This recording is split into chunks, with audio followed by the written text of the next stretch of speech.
beberapa yang saat kamu lihat itu pasien sedang istirahat, maka kamu bisa perjelas dengan wawancara, ya. Ya, Anda sudah lihat tadi skala Braden, ya, Braden dulu, ya. Baik, Bapak. Nah, ini ya. Ini terkait dengan persepsi sensorik, ya, persepsi sensorik. Nah, ini bisa ditanyakan kira-kira Bapak, ya.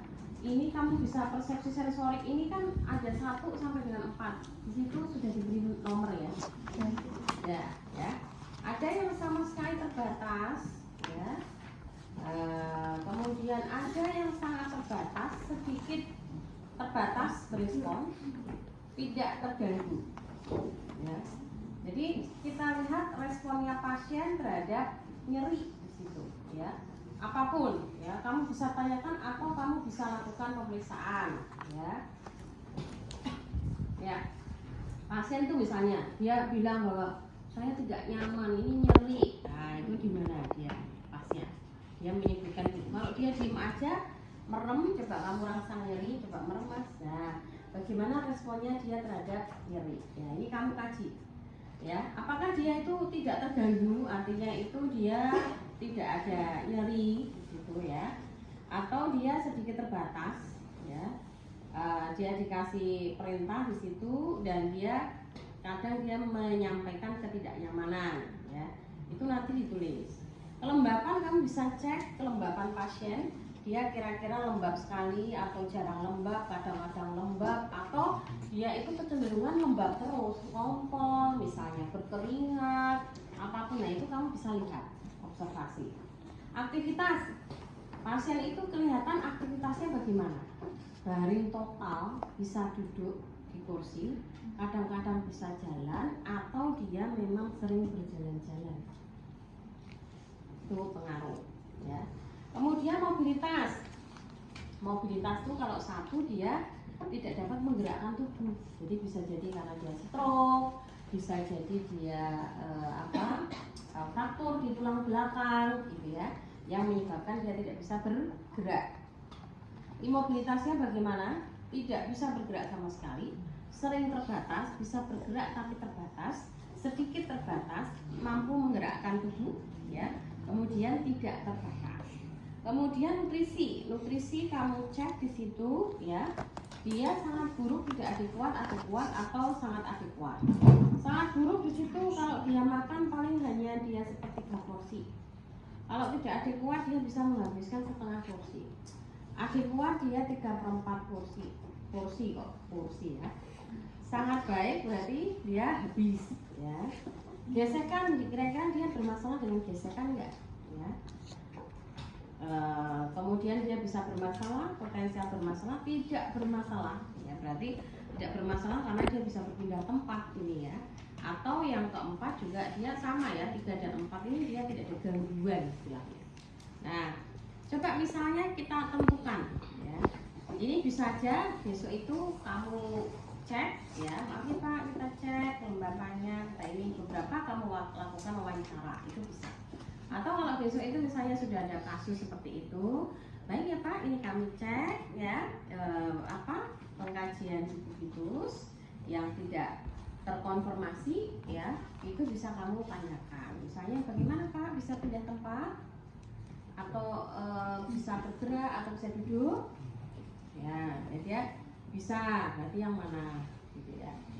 Nah, contoh, misalnya ada case, hitung ya, latihan berhitung. Gradient scale, kamu bukumu mana mas? Biar belajar, kamu kasih bukunya, dia di sini nggak apa-apa. Bukunya dia ada nggak? Nah, biar kamu juga biar belajar. Oke, gradient scale ya. Misalnya ada kasus, pasien itu bisa merasakan nyeri, ya, bisa berespon terhadap perintah, ya, bisa berespon terhadap perintah. Perintah apa bisa. Kemudian kadang-kadang lembab,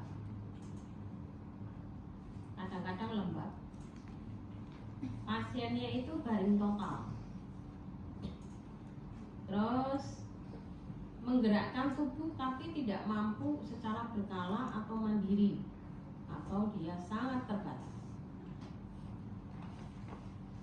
kemudian makannya hanya habis setengah porsi, ya centang-centang, kamu hitung soalnya nanti. Dia ada gesekan potensial bermasalah, atau dia bisa bergerak namun dia membutuhkan bantuan minimal. Oke, total berapa dia nilainya? 14. 14. Kalau 14 kira-kira dia masuk di resiko apa? Resiko sedang. Resiko sedang. Berarti dia resiko dikubitus, ya dikubitus ini kalau dia lebih dari 14 resiko rendah, 13 sampai 14 resiko sedang, 10 sampai 12 resiko tinggi, kurang dari 10 resiko sangat tinggi. Oke, sekarang yang Norton. Norton tuh ada 5 indikator, skornya 1 sampai dengan 4. Bu, kapan kita boleh menggunakan Norton, kapan kita menggunakan Braden? Tidak ada batasan, itu Anda bisa pilih salah satu. Pakai Norton atau Braden Scale. Yang rumah sakit kadang punya ini sendiri-sendiri, ada yang menggunakan Norton, ada yang menggunakan Braden Scale. Contoh, kamu lihat kondisi umum pasien. Oke, baik. Kondisi umum pasien misalnya kondisinya baik. Baik itu seperti Anda ya, itu baik.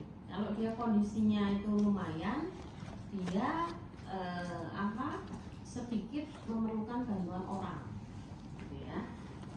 Buruk ya, kalau buruk ya dia sebagian besar aktivitasnya dibantu orang. Kalau kondisinya sangat buruk itu dia apapun tuh dibantu orang, nggak bisa melakukan sendiri. Kan gitu. Kondisi baik, kesadaran. Ada kompos mentis berarti dia sadar penuh. Apatis berarti dia cuek, tidak memperdulikan lingkungannya. Confused ya, bingung, atau sopor tuh orangnya itu tidur terus, tapi dibangunkan masih bisa. Kemudian stupor atau koma itu nggak bisa dibangunkan. Gitu ya, itu tapi mungkin masih bisa berespon sedikit gitu ya, bisa. Itu stupor atau koma. Aktivitas pasien bisa berpindah bisa, berjalan dengan bantuan bisa, terbatas di kursi, ya itu skornya 2, terbatas di tempat tidur, skornya 1. Mobilitas dia bergerak bebas, sedikit terbatas, ya, sangat terbatas tidak bisa bergerak, itu perbedaannya udah jelas. Inkontinensia, pasien tidak ngompol, skornya 4. Kalau kadang-kadang ngompol, skornya 3. Kalau sering inkontinensia urin, skornya 2. Sering inkontinensia alfi dan urin, skornya 1. Alfi itu apa tuh? Inkontinensia alfi itu maksudnya dia berak. Beraknya itu dingin, karena nggak bisa ngerasain. Kalau inkontinensia urin ya dia ngompol, los, dol, dia tuh udah nggak kerasa. Nah sekarang contoh, misalnya ada kasus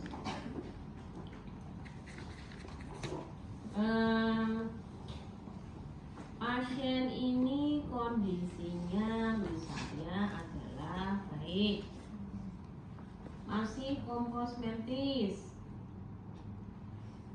terus aktivitasnya terbatas di tempat tidur, pasien mobilitasnya sangat terbatas, kadang-kadang ngompol. Skornya berapa? 14. 4, 4, 1, 9, sangat terbatas ya tadi ya. 9 tambah 2, 11, 11 tambah 3, kadang-kadang 14. 14 kita cek. Lebih dari 18 resiko dikubitus rendah. 14 sampai 18 resiko sedang, 10 sampai 13 resiko tinggi, kurang dari 10 resiko sangat tinggi. Jadi dia resiko sedang. Itu ada pertanyaan? Jadi pemeriksaan ini bisa dengan cara observasi, beberapa mungkin dengan cara wawancara. Nah, dimengerti, dihafalin, ya. Karena ini tuh biasanya keluar juga loh, ada yang keluar di soal uji kompetensi. Kamu Anda lulus jadi apa nurse atau apa tuh, pengkajian tuh Anda harus kuasai, kayak motor, resiko jatuh, skor ini, kemudian apalagi kekuatan otot, ICS ya kan hitung-hitung. Nah itu kamu harus di luar kepala. Ya di luar kepala bukan berarti udah bu nggak hafal bu. Jadi pelajari. Nek perlu itu mbok print gitu, terus mbok tempel ini kan tak dino kan melek nonton sih, oh ini papan ini gitu gitu. Ini ngono sih, terserah kamu metodenya bagaimana. Ini salib.